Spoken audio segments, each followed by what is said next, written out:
Hi everyone. So today we'll be starting with the second part of dental cements. We covered up to GIC. Now we'll continue with zinc polycarboxylate cement and we'll cover zinc polycarboxylate, zinc silicophosphate and calcium hydroxide. These two are kind of similar. They are in a way a modification of zinc phosphate, but you don't write that. It's not exactly, but it is an enhancement of their properties, right? So we'll start with zinc polycarboxylate. Looking at the introduction, it was developed with potential for adhesion to the tooth. So we talked about adhesion, mechanical and chemical adhesion. So this one has chemical adhesion. Okay. Then looking at the applications, it is used for luting and luting of permanent restorations and as a permanent restoration. Okay. It is used as base and liner, orthodontic cementation of bands and root canal fillings. Okay. Then coming to the classification, type 1 is luting, type 2 is temporary restoration, type 3 is base and liner, and looking at the mode of supply, it is supplied in the form of powder and liquid. So if you look at the classification, this is really important. Okay, this can be asked in vivas and everything, and it also tells you the application in a way. So it is classified based on the application. So you have to remember this. Now the mode of supply is normal, like powder and liquid form. That is the most common mode of supply of almost all the cements. Now coming to the manipulation, the powder to liquid ratio, it is 3 to 2. So you would take 3, let's say 3 gram of powder for 2 ml of liquid. Okay. Then how you mix it? So you mix it with an agate spatula or a plastic spatula on a cool glass slab. Okay. 90% of the powder is added in the liquid in one increment. So we don't divide it in like 4 to 5 increments. We add like 90% of the powder in one increment. And if you feel that it is very thin still, so you can add more if you as per the requirement. Okay. Then the mixing time is 30 seconds to 40 seconds and the setting time is 7 to 9 minutes. Looking at the setting reaction and the set structure.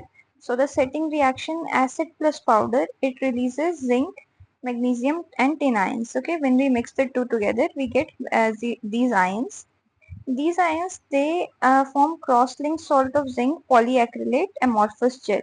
So this is the gel that is formed. Okay, cross-linked salt of zinc polyacrylate amorphous gel.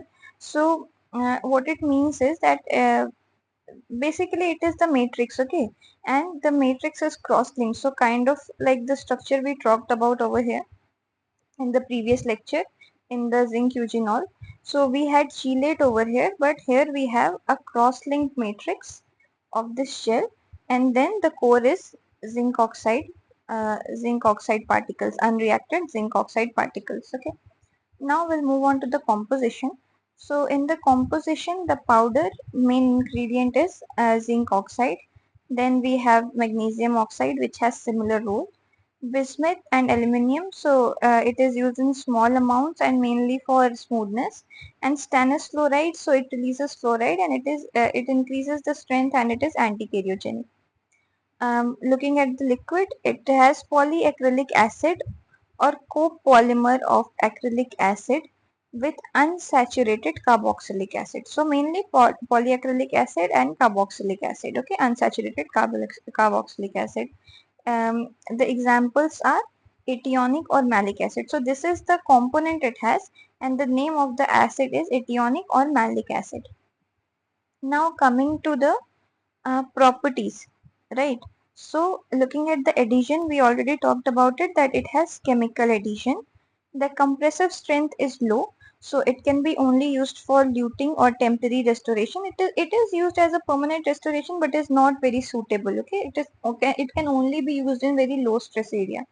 Tensile strength is better than zinc phosphate. Okay, modulus of elasticity, it is good. It won't crack under pressure, so that's an enhancement.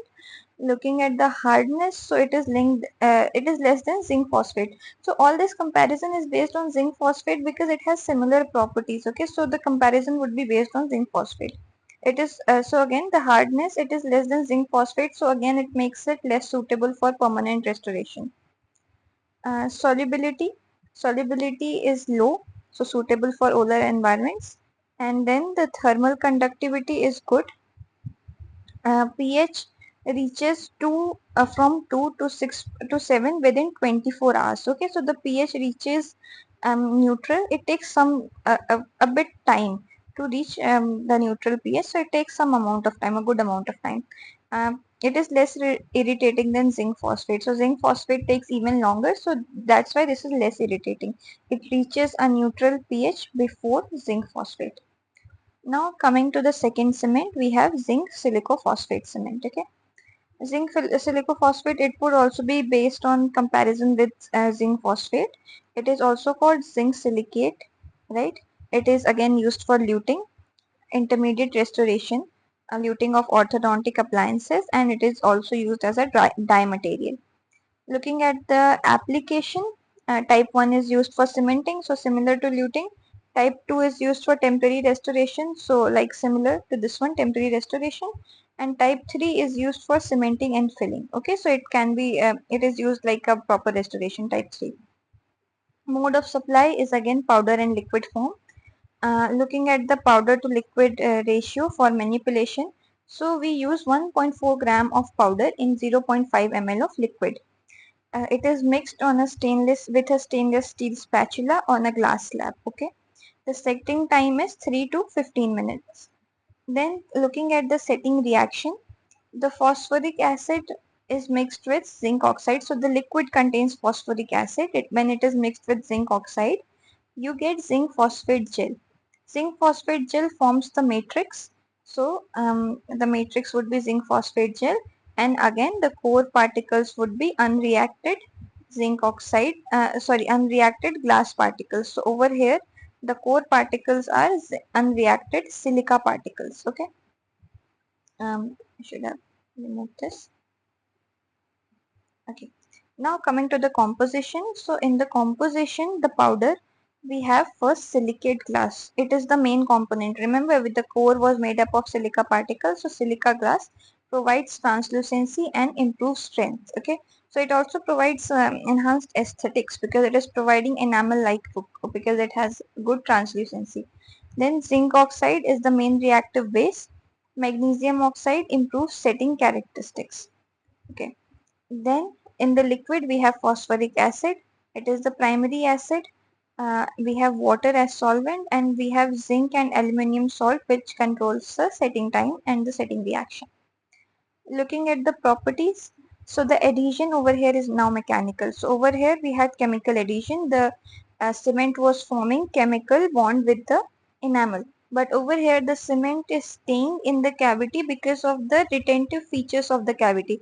Because I made the cavity, let's say, occlusally divergent, convergent. Okay, so because my cavity is of this shape, the cement won't dislodge, it won't come out. So I'm using mechanical retention for this cement. The compressive strength, it is good. It is higher than zinc phosphate. It is higher than zinc polycarboxylate. So it can be used in stress bearing areas. Okay. The tensile strength is weak. The modulus of elasticity is again great. So it can bear masticatory forces. The hardness is less than zinc phosphate. It has very low solubility and it has good thermal insulation. The pH reaches 7 almost after setting. So you can say this has way better properties than zinc polycarboxylate and also zinc phosphate in a lot of ways. But this is not very commonly used because mainly because this is expensive. So zinc phosphate is so commonly used because it is not very expensive. That is the main reason.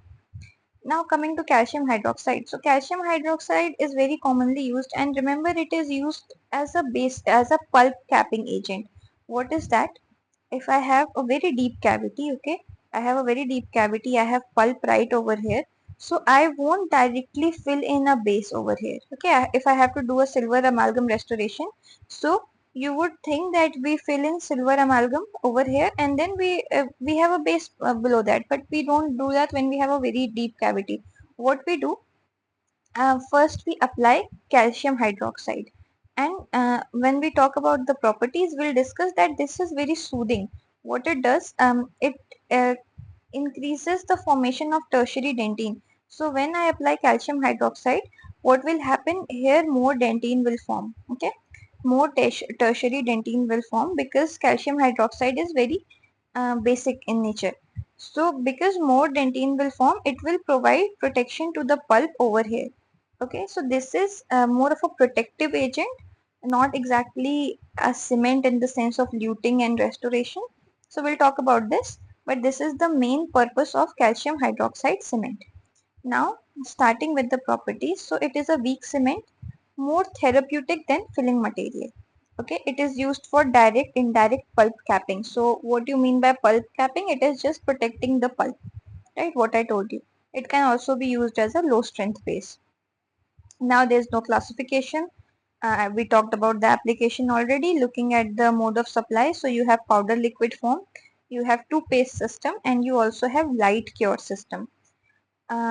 Then powder to liquid ratio, so there is no liquid, you only get a powder, and the liquid is the distilled water. You take distilled water with powder in the ratio of 2 to 1. So you take 2 scoops of, let's say, powder and 1 drop of 1 ml of distilled water. It is mixed with stainless steel spatula and glass on a glass slab, and this should be glass slab. Okay, then the setting time is 2 to 5 minutes. Looking at the setting reaction, the calcium hydroxide reacts with the silicate ester, it forms a chelate, and then a gel is formed, amorphous calcium disilicate. Okay. Looking at the composition, so the main component we have calcium hydroxide, it is the main ingredient and has very high pH. Zinc oxide and zinc stearate, they provide radio opacity. So why is radio opacity important? So when we are looking at an X-ray of a tooth, we should be able to see where it is restored. If I have calcium hydroxide over here and it will appear white on the x-ray, so I'll be able to see where it is restored and if there is any caries below this. So if there is any caries underneath, I'll be able to see that on the x-ray. Also, if something breaks off, some restoration breaks off and the patient actually ingests that, so we'll be also be able to see that because of the radio opacity. Okay, then filler. So filler is used to improve consistency and handling. Moving on to the properties. So this is the main important part. Nobody is going to ask about the setting reaction and the composition of calcium hydroxide. It is rarely asked. The main thing is the property and the uses. So the adhesion is mechanical. We don't have chemical adhesion.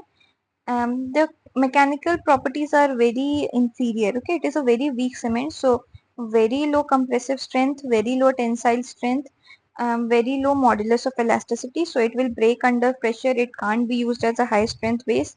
It can't be used for any restorative purposes. Okay, the hardness is low, the solubility is high, so you can't even use it on the surface. Then what is excellent, what makes it stand out is the thermal insulation. It is best out of all the cements. And the second most important property is the pH. So the initial pH is low, but the initial pH is high. It is basic. So all the other cements you saw, the initial pH was 2 and acidic everything. Everywhere the initial pH was about 2, other than this zinc eugenol. So it is also a therapeutic cement. Other than that, everywhere the initial pH was highly acidic. But here the initial pH is very, very highly basic. Okay. So what that causes, that it makes it antibacterial. Okay. It makes the cement antibacterial.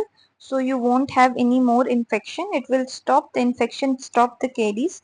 It will also stimulate secondary dentine formation and pulp healing. Okay, so it is used as a pulp capping agent because it promotes pulp healing and it protects the pulp.